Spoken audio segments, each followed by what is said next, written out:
Hey guys, welcome back. कैसे हो आप सभी लोग। तो आज फिर से लेके आई हूँ कुछ ऐसे टिप्स एंड ट्रिक्स जिसे आजमा कर आपका काम बहुत ही ज्यादा आसान होने वाला है। क्योंकि काम डेली जो हमारे होते हैं ना, उन्हें करना इतना ज्यादा आसान नहीं होता है। तो आज की टिप्स एंड ट्रिक्स आपको बहुत ज्यादा पसंद आएंगे। इसी उम्मीद के साथ आज का वीडियो हम शुरू करते हैं। वीडियो पसंद आए तो वीडियो को लाइक कीजिएगा, ज्यादा से ज्यादा शेयर कीजिएगा और चैनल को सब्सक्राइब जरूर कीजिएगा। तो चलिए शुरू करते हैं आज का वीडियो।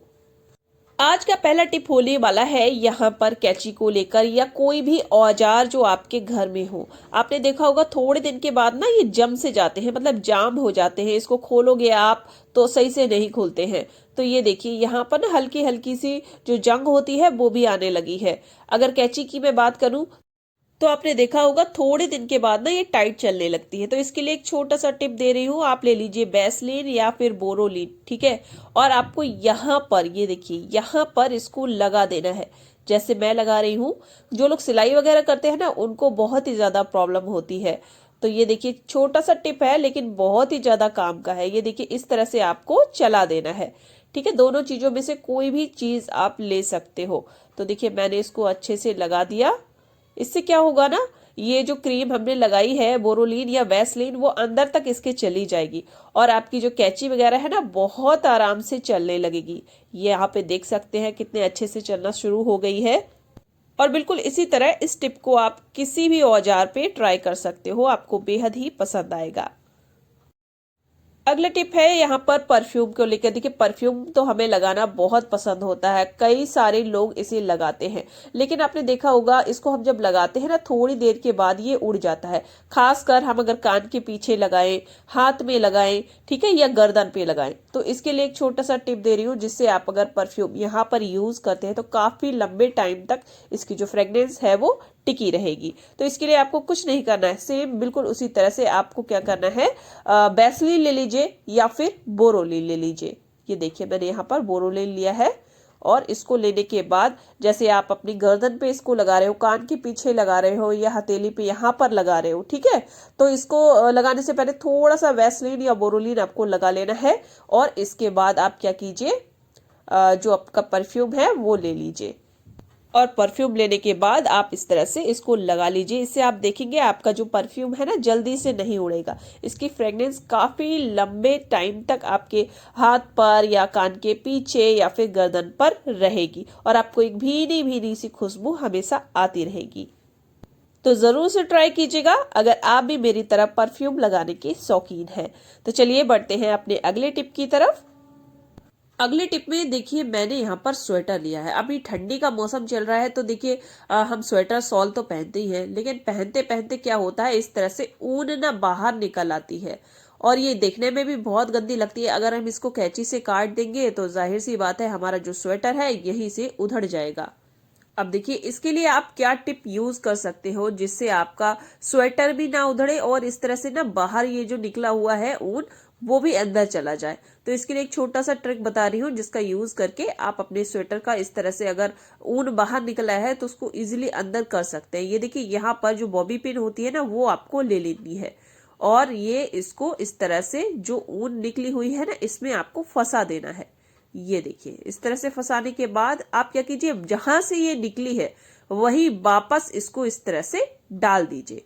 और डालने के बाद आपको इस तरह से इसको खींच देना है। ये देखिए मैंने यहाँ पर खींचा तो ये जो ऊन है हमारी बाहर निकली हुई वो अंदर चली गई। और इसके बाद जो पिन है उसको आप निकाल लीजिए और आप देख सकते हो यहाँ पर बिल्कुल भी दिखाई नहीं दे रहा है कि यहाँ पर कोई ऊन वगैरह, कोई भी टाका वगैरह निकल गया था। जो निकली हुई थी वो ऊन अंदर चली गई। तो इससे हमारा स्वेटर भी खराब नहीं हुआ और देखने में भी बिल्कुल पहले जैसा ये लगने लगा है। देख के बिल्कुल पहचान ही नहीं पाएगा कोई कि यहाँ से कोई भी ऊन वगैरह बाहर निकली है। तो है ना एकदम बढ़िया वाला आइडिया। तो ये देखिए यहाँ पर मैंने 2 टूथब्रश लिए हैं। तो ऐसा होता है ना, कभी कभी हम दुकान जाते हैं और बिल्कुल एक कलर का ही टूथब्रश लेके आ जाते हैं। तो इससे ना बहुत ही ज्यादा दिक्कत होती है। अगर घर में 2 लोग हैं तो दोनों लोग एक जैसा अगर यूज कैसे कर पाएंगे, है ना, पहचान ही नहीं है कि ये कौन सा वाला किसका है। तो इसके लिए एक छोटा सा टिप बता रही हूँ, अगर आपके साथ भी ऐसा हो जाता है। मेरे पास फिलहाल अभी 2 कलर के हैं, सिर्फ मैं आपको यहाँ पर टिप दे रही हूँ कि बाई चांस अगर आपके घर पर ऐसा हो जाए 2 कलर के, मतलब मतलब एक ही कलर के टूथब्रश आ जाए तो आप क्या कीजिए, इस तरह से बिंदी का पैकेट होता है ना, वो बिंदी का पैकेट ले लीजिए। ये देखिए, अब हम क्या करेंगे, एक बिंदी लेंगे और बिंदी लेने के बाद आप क्या कीजिए, कोई भी ब्रश के पीछे आप यहाँ पर चिपका लीजिए, इसको छोटी सी लीजिएगा, ठीक है। और अगर बिंदी नहीं लेना चाहे तो नेल पेंट भी ले सकते हो। तो इस तरह से देखिए मैंने यहाँ पर लगा लिया, अच्छे से चिपक गया है, जल्दी छूटेगा भी नहीं। और हम जब भी यूज करेंगे तो हमें पता भी होगा कि हमारा ब्रश कौन सा है।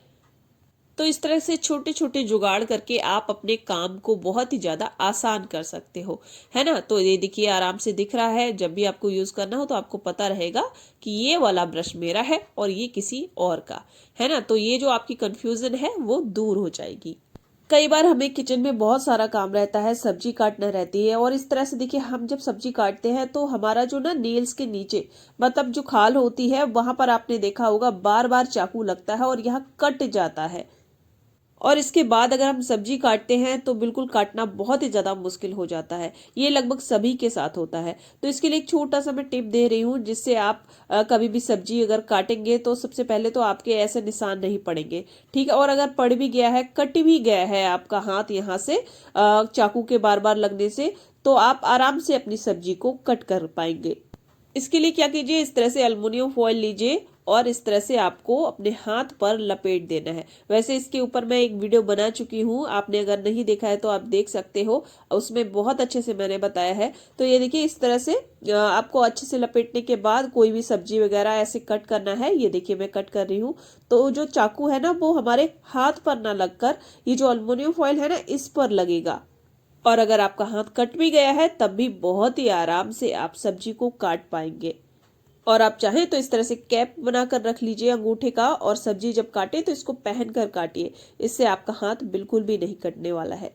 तो आई होप ये टिप भी आपके लिए अच्छा लगा हो। अगली टिप में देखिए मैंने यहाँ स्वेटर लिया है। अब सर्दी के दिन है तो देखिए बच्चे स्वेटर पहनते हैं, लेकिन अगर थोड़ा सा भी इसका गला छोटा हो तो बच्चे बहुत ही ज्यादा परेशान करते हैं, बोलते हैं कि मुझे नहीं पहनना, क्योंकि पहनाने के बाद ना उनके माथे पर ये लगता जाता है, टाइट होता है तो जाहिर सी बात है माथे पे लगेगा, कान में भी लगता है, तो बच्चे रो जाते हैं। छोटे बच्चे तो बहुत ही ज्यादा परेशान हो जाते हैं।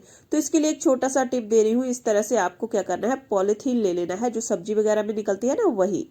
और आपके पास भी ऐसा स्वेटर है जिसे पहनने में बच्चे आनाकानी करते हैं, या फिर जिसका गला थोड़ा सा छोटा है, तो इस तरह से आप क्या कीजिए, पॉलिथीन को बच्चे को पहना दीजिए। ये देखिए जैसे मैंने पहना है, और पीछे एक गांठ लगा दीजिए, है ना, हल्की फुल्की सी।